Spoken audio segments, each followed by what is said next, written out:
Hi guys, today we are in Wapinja Falls and we are here to have lunch at the Korean restaurant.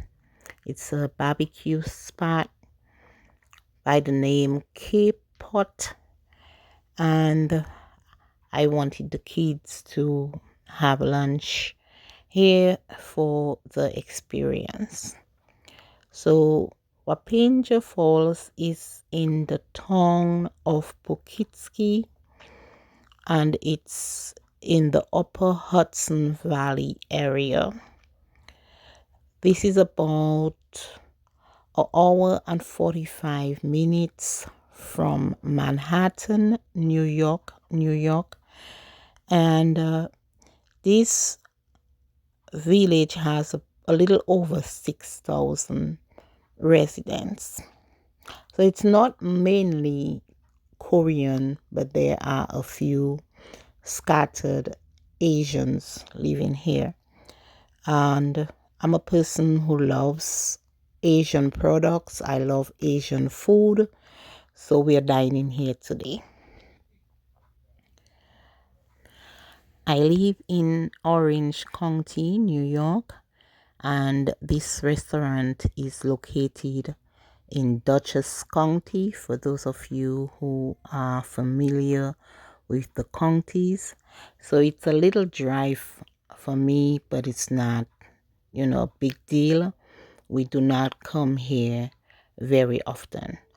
Today the kids wanted to try both the barbecue and the soup.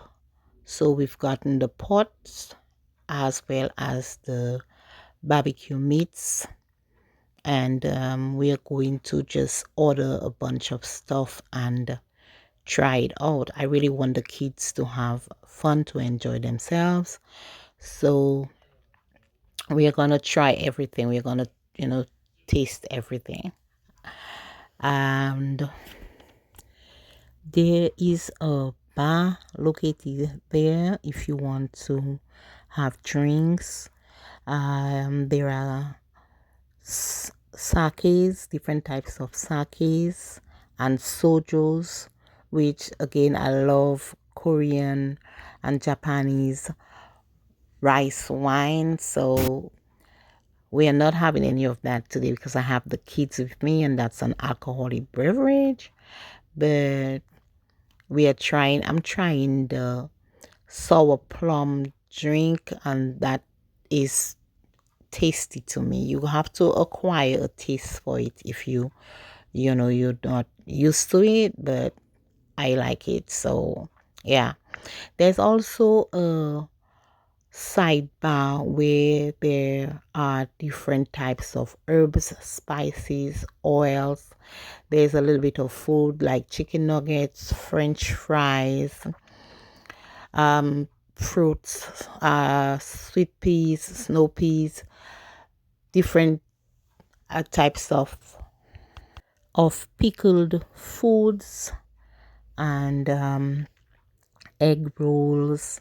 A really interesting area where you can pick up extra stuff. It's a weekday and it is not crowded. Actually, Each the time is place 2 hours. for the most part is empty except for one other group of people sitting a distance from us. If you come here on a weekend, you have a 2 to 3 hour wait time to be seated. It's very, very crowded on the weekends. So for each person, lunchtime, it's 19.95 for either the barbecue or the pot. But if you're going to do both of them, it's 19.95 for one and an additional $5 per person on the table for you to try both of them. So it's really beneficial to try both, especially on your first trip if you're looking to have that